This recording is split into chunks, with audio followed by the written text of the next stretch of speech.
Hi, everybody. Welcome back to My Livelihood, the podcast, of course. And we're very excited today. This is episode 7 already. And we have the lovely Emma McCarthy here with us from Table Culture. We're going to show you a little bit about that. And of course, my husband and partner in crime, Ed K. Smith, as well. Guilty as charged. Hi, Lois and Ed. How are you? Really great. Good. Thank you, Emma. And we didn't collude at all, but when we got our cups of tea, we do have Denby mugs. So, so cheers to you. Yeah. We've had these for 22 years or something, these particular ones. So yeah, so Denby is that. Yeah, they just never give up on you. They're great. Which isn't great, really, is it? It's because we need to be coming in and buying some more soon. But good yeah, quality. Well, they're one of the very few places still producing in England, which is quite pretty amazing. They're very cool. So that's a segue as to what we're talking about, isn't it, Lois? Yes, it is a very nice segue. And I was actually going to say co-owner, Emma, because obviously you own Table Culture with your partner Paddy, and you have some staff as well. So it's a pretty big retail store on Rockaby Road. And of course, for those who are listening from further away and don't know where Rockaby Road is or don't even know where Subiaco is, it's a beautiful part of the world in Western Australia, in Perth. It is. 3 train stops from the CBD and a beautiful shopping strip. And we'll get into a little bit about retail and those sorts of things. I'm sure that will come up. But I wanted to say, Emma's the co-owner of Table Culture, which is, Emma will tell you more about what's in the store, but also I think a curator comes to mind when I think of Emma, because just the way the store is laid out, the way the website is laid out, all the different things you have in there, Emma, and the way that you have just such a great eye. I think from my career nerd side of things today, that's what I kind of wanted to talk about as well. And I'm sure Ed will have some digital marketing things to throw in there too. But also, of course, it's your livelihood. So we'd love to hear from you. How did someone like yourself, a marketing and management degree, end up doing what you're doing? Wow, good question. I don't actually know. I'm just a girl from the country who came away to Perth boarding school for school. And I never really had, I guess, dreams of owning my own store or getting into retail, essentially. I think it's something that I kind of fell into and have really loved ever since. So we're coming up to 16 years with Table Culture now. Wow, that's fantastic. Yeah, so learned a lot along the way. And I guess my degree has come in to help me in certain respects, but Yeah, absolutely. The management, and you have how many staff have you had ranged from? from? At the moment, we've 4. Yeah, wow. So you've done that, and also the marketing is spectacular. So everyone's we'll do some show notes, but everyone's got to jump on tableculture.com.au and have a look, and go to Insta and all the other places, Facebook, and check it all out. And I even tagged you on LinkedIn. I was very impressed to see you had a LinkedIn page as well, Emma. So I'm working on that. Yeah, that's great. But like businesses need what you have to offer as well. So that's awesome. I was curious when you said you didn't necessarily aspire to having a shop, because I remember when I was a little kid having all my dollies in a row when I went to stay at my grand's house in Scotland in Anstruther, and teaching them. I don't think I was quite doing career counselling, but I was definitely teaching them. Yeah. I wondered if you must have played shops, surely. Probably not. No, I was always out with my horses, and I was always outside on the farm. And really, it's a huge leap to think from where I grew up to kind of what I'm doing. Yeah, but in a way, I think that country way of life of celebrating with people, food, having your homestead, if you like, in your home. Yeah, I mean, it really was a really blessed childhood, if you will. It's taught me a lot about life and given me a lot of good life skills. But a little girl from the country who ends up, doing what I do. It's quite strange to know where that came from, but as the old saying goes, you can take the girl from the country, but you can't take the country from the girl. No, you can't, and I think that's a good thing. It definitely keeps me grounded. I think it's a pretty common thing. I mean, a lot of people are used to or have experienced in any part of the world going to a small country town, and the individual stores are what people deal with. They didn't have big department stores to deal with. No, So that's right. yeah, so your setup and how Subiaco and Rockaby Road is, it's probably closer to a small country town than it is to a big city. We've got a couple of decent sized stores in Subiaco Yeah, now, absolutely.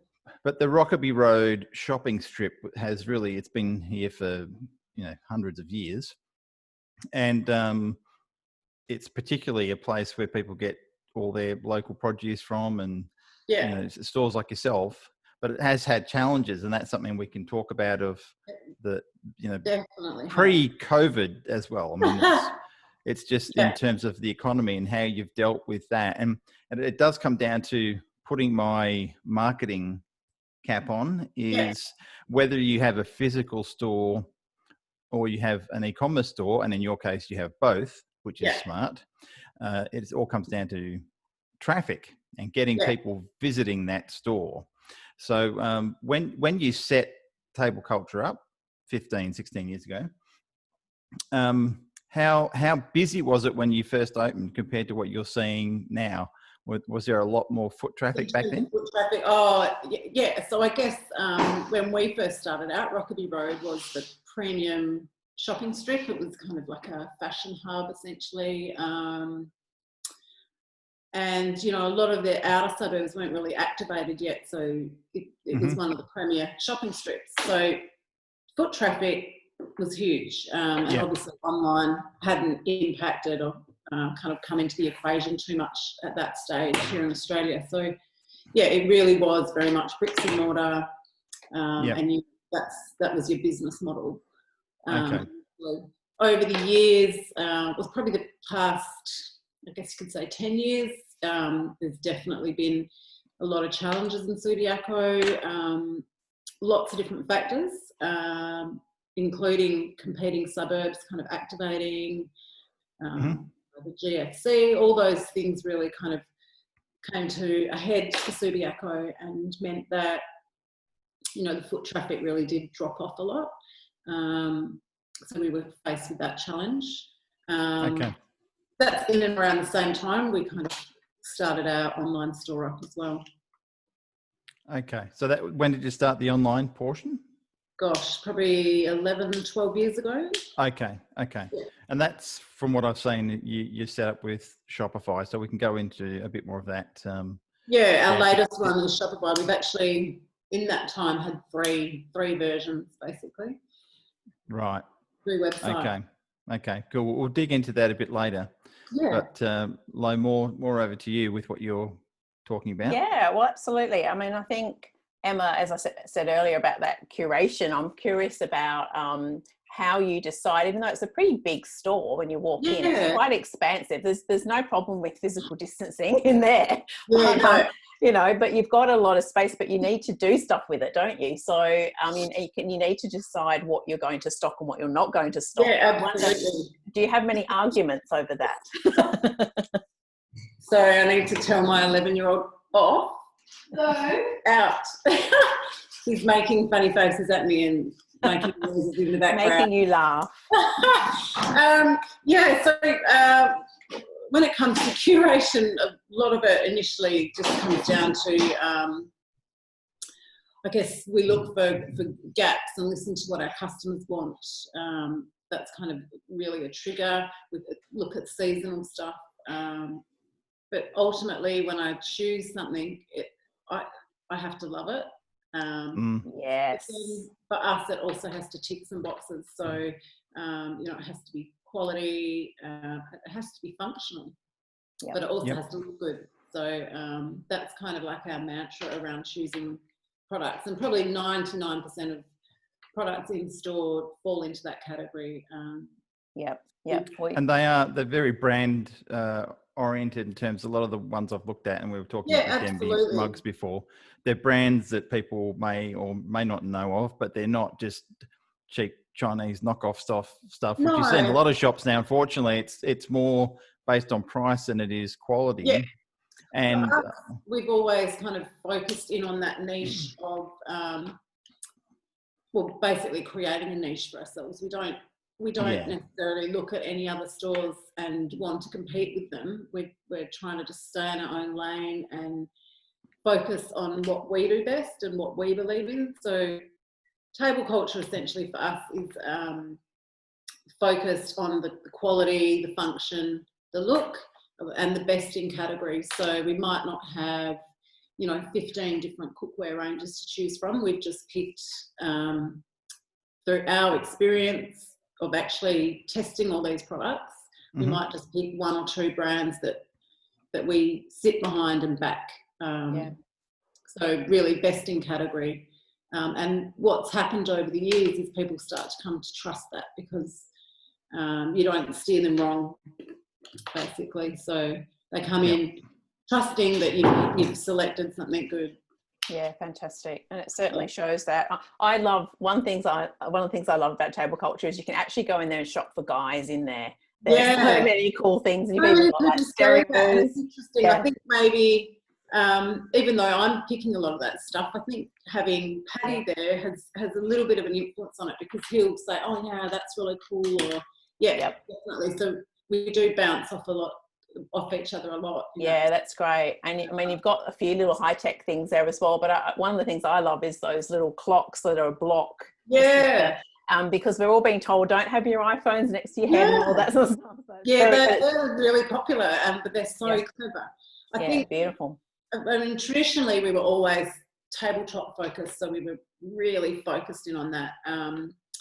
Over the last kind of 3 or 4 years, we've shifted slightly, because gift-ware seems to be huge, and we were finding 2 out of 4 sales were gift-ware. That's interesting. And also during that time, I know Rockaby Road had a bit of a contraction in the gift-ware line as well. Yeah, absolutely. So that was really good that you did that. And also without losing focus, we were able to just add in a couple of those categories, and tech being one of them. I mean, tech is huge, and especially the guys kind of area as well. That was really important. But they're taking over, aren't they, Emma? They're taking over your store. They're taking over your store. The guys stuff. But I definitely think there's room to kind of expand that focus a little bit. But now you got the dog in there. Do you have any good dog bowls that you sell? At the moment, no. It's funny you say that, because we were talking about it today. We usually do a couple.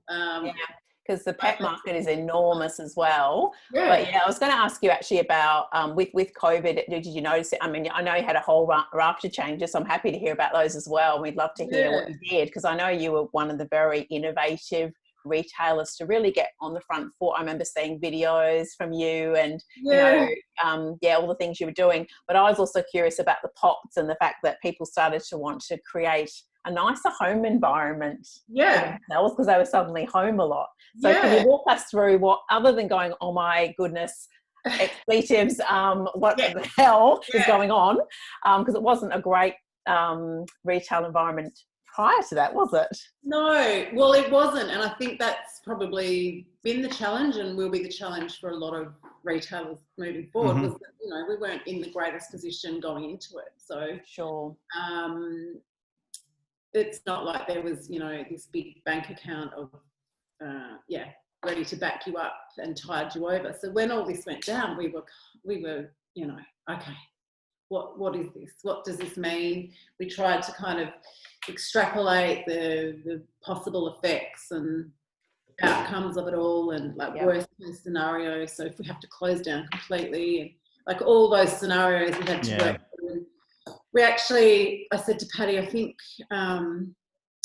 we need to do this with our staff, because our staff are probably, they're probably panicking as well. They don't know what any of this means. It was kind of really at that stage where we didn't know how bad it was going to get. So that's great leadership, though, rather than we all sat down and we said, all right, so this is what we're thinking, but what do you think? What are your feelings on it? We can't guarantee anything moving forward, but we're going to do our best to do this and to do that. And then we also really brainstormed, how to make our customers feel safe and comfortable. And I kept saying to everybody, that if we can remain open, we will become a sanctuary for people, essentially. Yes. Not everyone's going to be able to open, so we need to make sure that it's a space of, you know, something really peaceful and just a really nice environment to come into. Because, which it is for sure, and that's the thing is, it's not. Unfortunately, I think a lot of stores that I've been into that are similar to yours, they spend too much time packing them with things, so you can't move. There's no space, and you don't really get to see what there is. I think in a lot of cases, and tell me if you agree, less is more.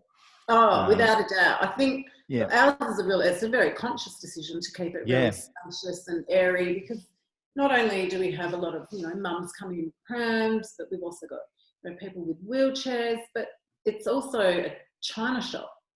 Yeah.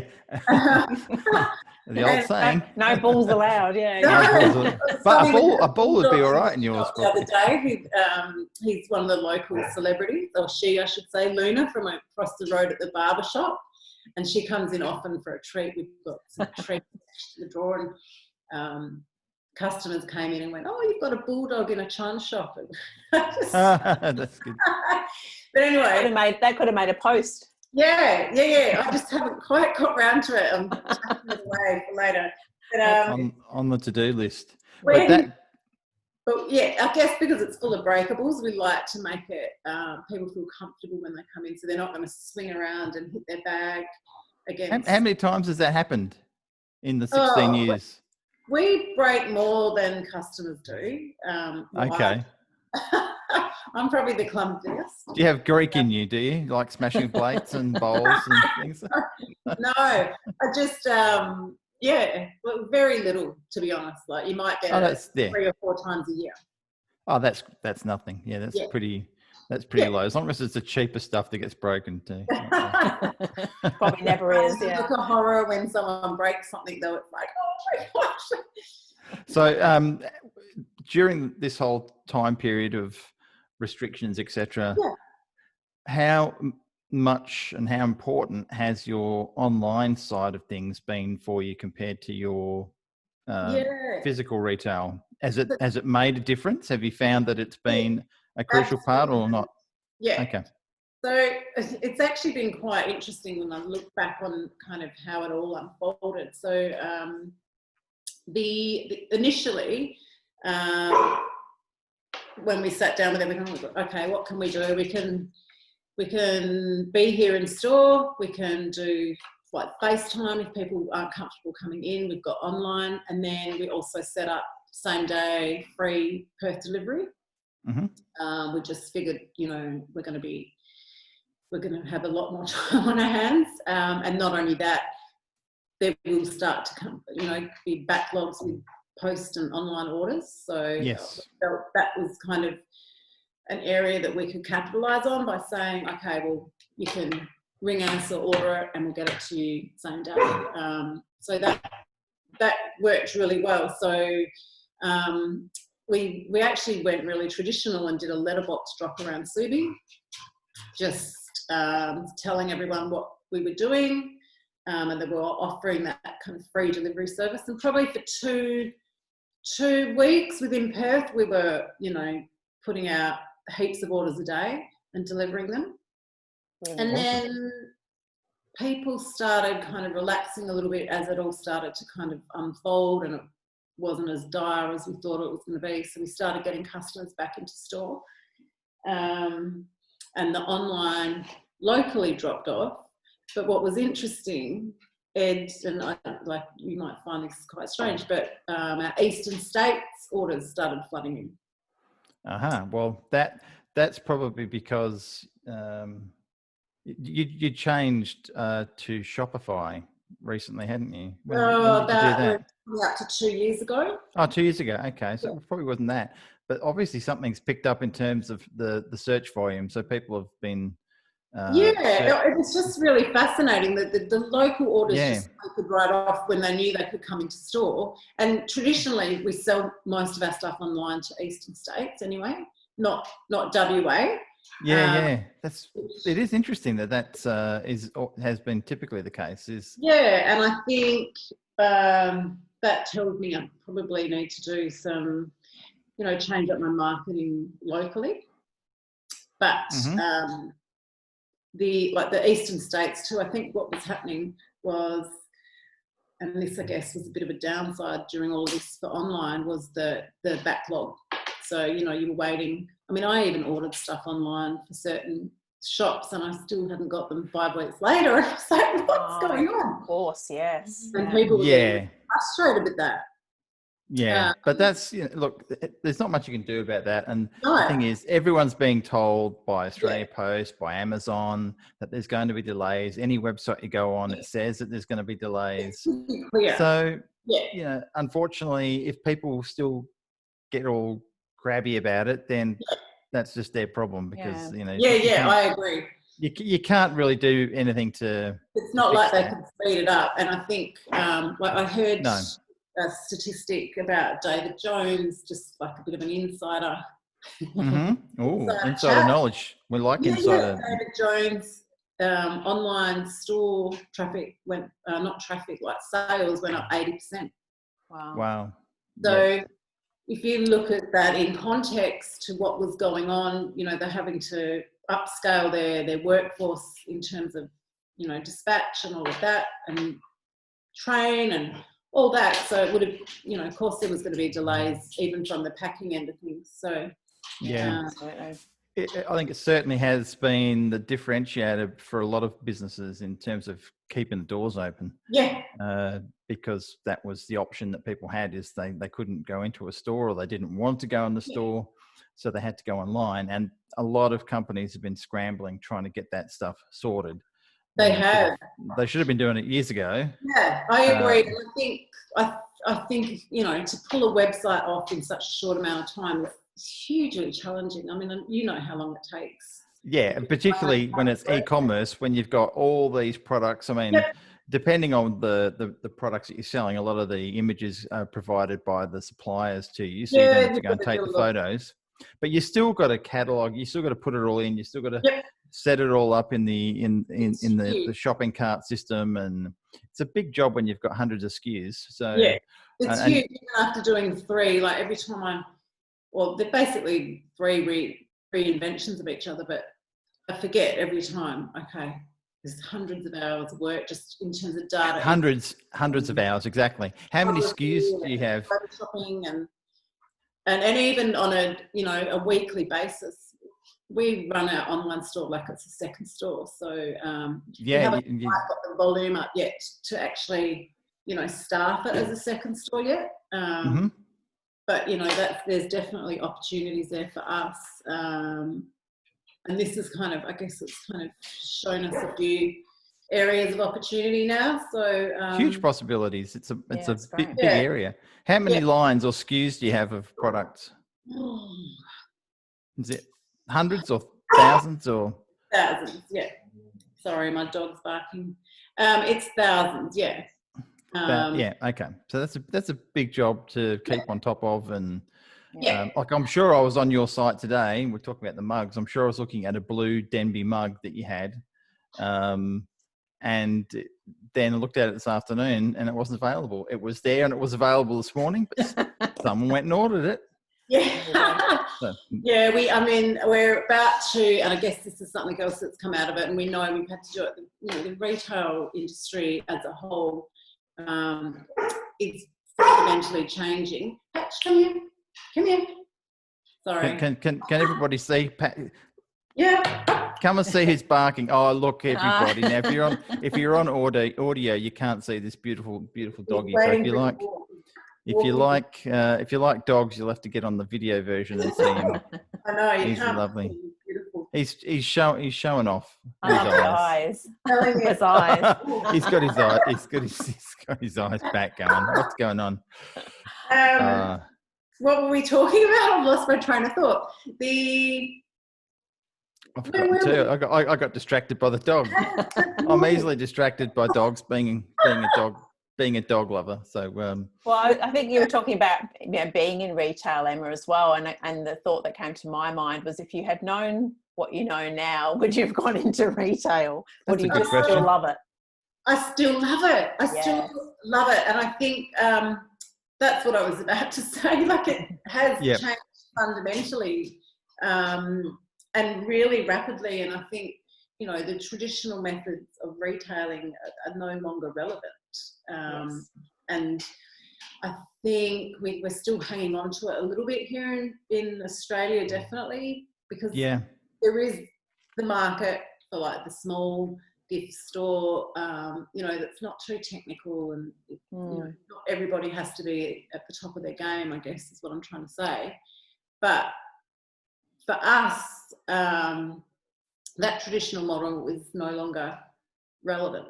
Like, we need to move into the future. So it's hybrid. It's definitely hybrid. And without sharing numbers, what percentage do you think would be in-person sales, in-store sales compared to your e-commerce? For us, it's still predominantly in-store. So I'd say we're about 10%. 10% online? Okay. Well, that's exciting.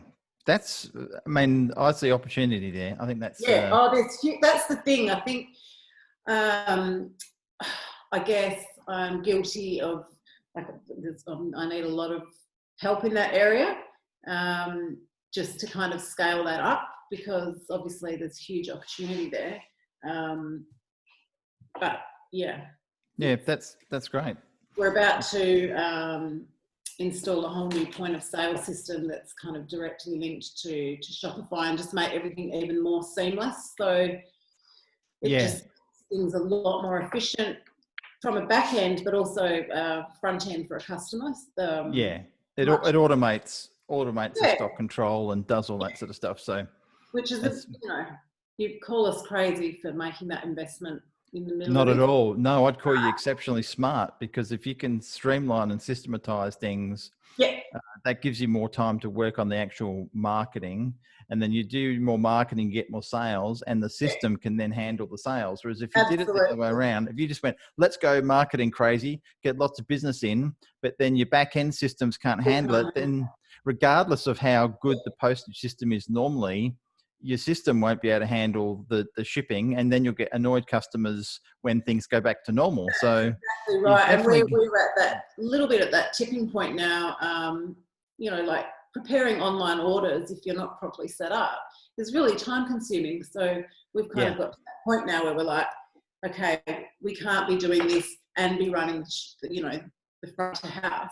We need probably a better system at the back, make it more efficient. Before we scale up, I guess, is what I'm trying to say.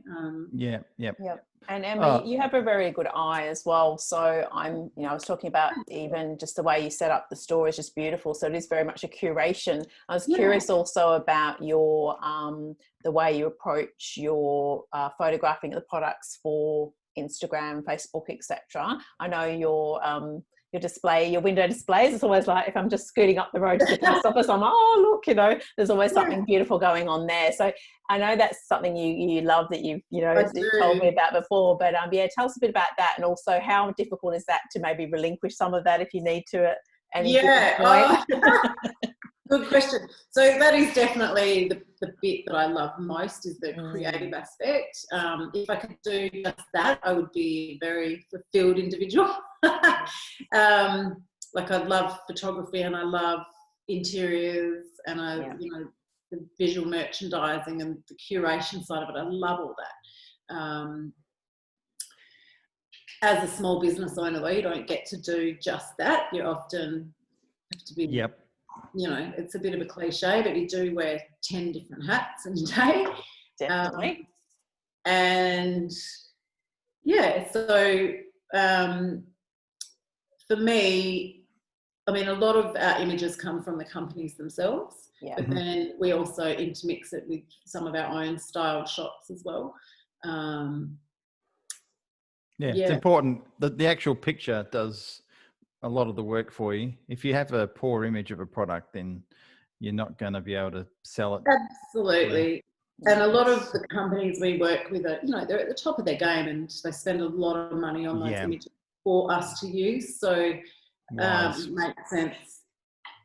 Yeah. But you're also painting a picture for people. It's like, this is how it could look, and Yeah. oh, and then I need this and this and this with it. Exactly. By design. Yes. Yeah. Yeah. So, I mean, it sounds like you probably wouldn't get the same degree of enjoyment with having this business if it was only online. It sounds like a fair portion of what you get joy from is the physical retail store. Absolutely, yeah. And that space. So you say, just because e-commerce is a great thing and it's successful, it doesn't mean that you should necessarily just do that. No. And there's a lot of people that are in that same position. They do have a physical store. But I think if they can get the e-commerce working while they keep the physical store, then they can do both, like you're demonstrating now. Yeah, You don't have to give one up. I'm a massive advocate for bricks and mortar. I love it. I love dealing with people, and definitely throughout all this pandemic situation, what's really come home to roost is that communities need local businesses. Completely. It's just kind of like a beating heart, and we've worked hard at building our relationships over the years. We've always been about relationships over sales, or like the quick sale, essentially. We've kind of been it for the long haul.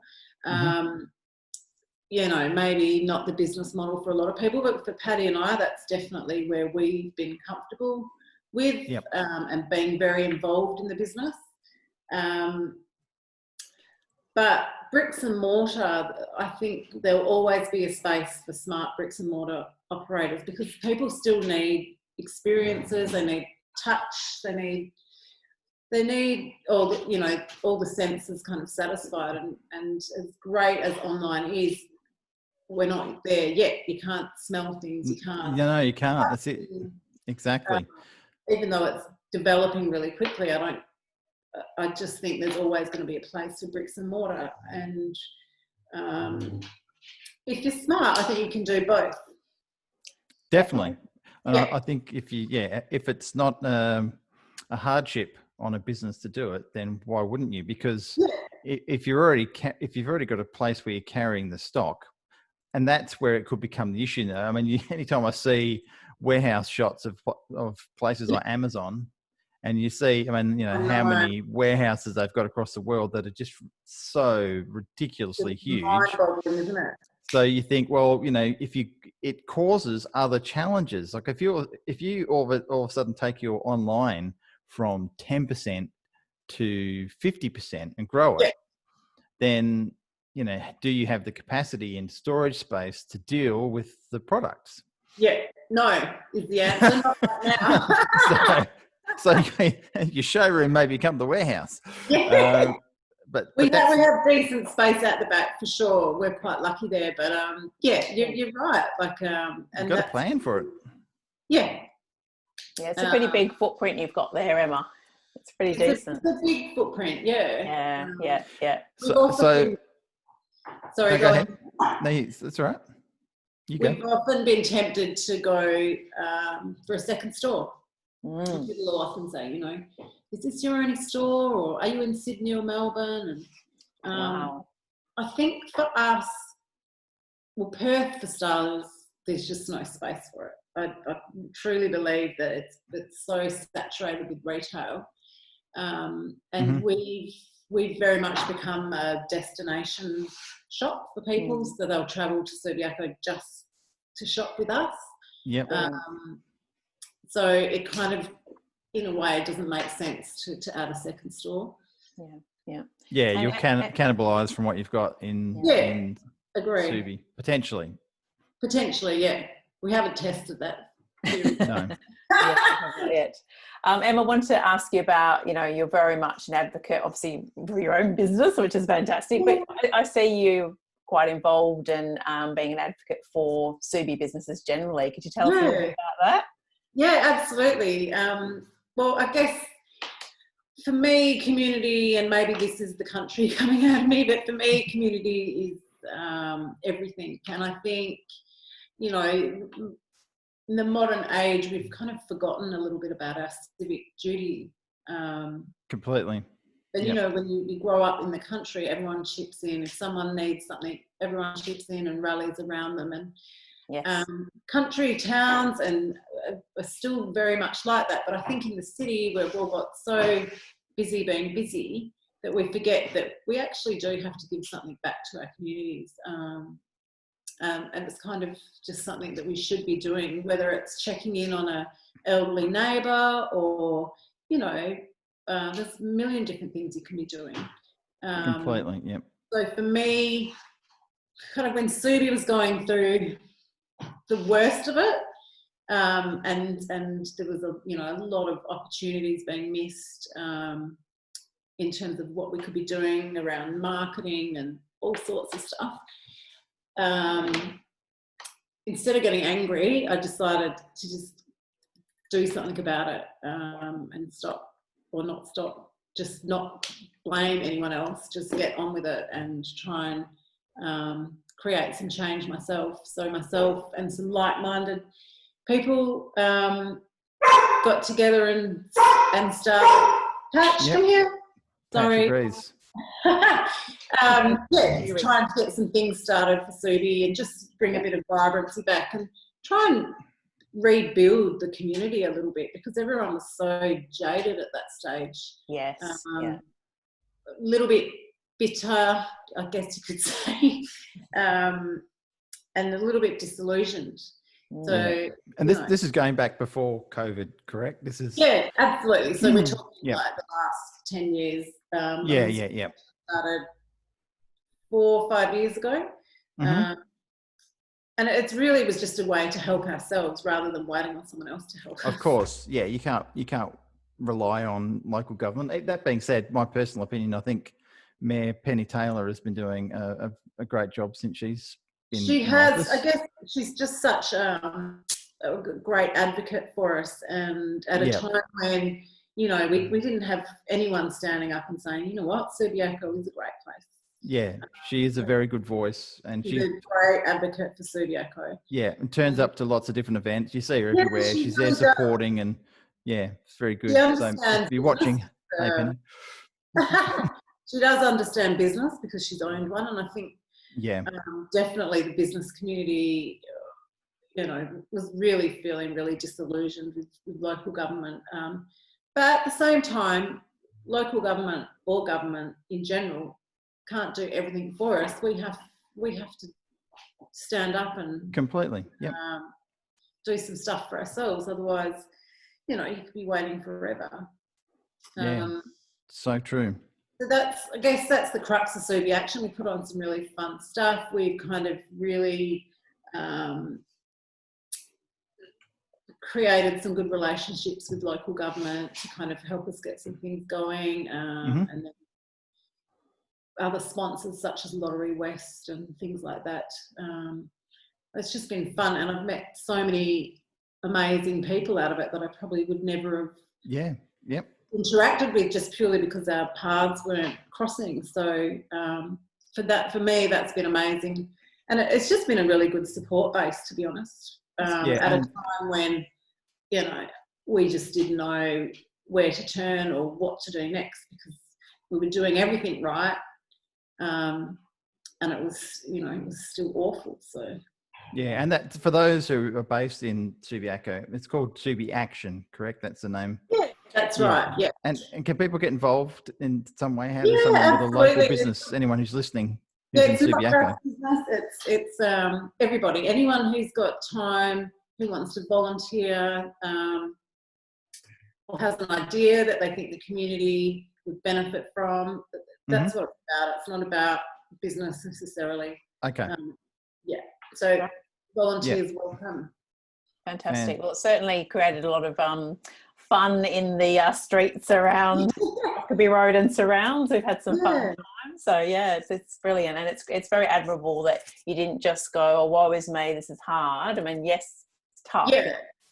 Very tough in business, very, very, very tough in retail. Yeah. And hats off to you and Patty for, you know, digging in and also, you know, contributing to others at that time. So it's obviously giving you back as well, but you know, great. It's great that you've done that. The only way I was going to get through it was to just try and create something positive. Yeah. No, fantastic example of a business that's local and global at the same time. And I think that's the way more people need to look at it. So take care of local, and some of the international or interstate sales help keep that going as well. So it all feeds off each other. It was so very, very cool. It was really cool during the whole COVID thing, because I mean, so much of our communities and regulars came in and were like, you know, they didn't even need stuff, but they were buying stuff because they I don't even need this, but I want to see you here at the end of this. Yes. That was, you know. Yeah, very heartwarming. That's so cool when, you know, you've worked all these years to build these relationships and they come back and support you in spades. And I always say to people, you know, if you don't build relationships, then there's nothing to fall back on. That's right. You've got nothing really, because that's who they send other people as well. Yeah, absolutely. So no, that's awesome. Yeah. Well, I'm due some new kitchen gadgets. His birthday's coming up, Emma. That's in October. That's I know, but I've got to think ahead. No, well, I'm going to go and get something for myself. I almost bought that Denby mug today. Not that I like. The last thing I need is another mug. We've got like 20 mugs, but we like our mugs. That's the thing, though, isn't it? Like when you're at home more, you realise and I think people really underestimate how much their home is their sanctuary. And what you might find interesting is the trends that we saw over the weeks during the pandemic. So initially, it was coffee plungers. So for a couple of days, mad panic on coffee plungers. Yep. Stovetop espressos, anything coffee related. Then it was alcohol. Yeah. So we got cleaned out of wine glasses and gin glasses. And then what came next? Candles. Yep. Oh, bit of zen. You've got a beautiful candle range. Sensational. And then cookware. Yep. So everyone wanted cookware. And then as things started to ease off, everyone was kind of entertaining there to a lot of persons. So there was a lot of cutlery and dinner sets and placemats and all that kind of stuff. Funny. We're just having runs on things. So what's your prediction for the next thing, Emma? Yeah, what's going next? I definitely think people are still nesting. I think people are feeling a little bit tender. Mm-hmm. And lots of cooking and like wintry foods and stuff. We've just got this beautiful range of it's black clay cookware from Colombia called Le Chamon. And it's beautiful. It keeps your food really tender and moist because it's very porous. That's been super popular. Wow. Awesome. Well, if anyone needs to check out any of this fantastic stuff, we'll put a link in the show notes for tableculture.com.au. We'll put that link there, but you can just type in table culture and you'll find Emma's store. Anything else, Lo, before we finish up and let Emma get back to the dog and the I just want to say well done, and I think I really admire your spirit, you and Patty's spirit as well, of keeping on, always being innovative and changing up things, and keep those beautiful, storefronts that everyone can enjoy Rockaby Road when we walk past as well.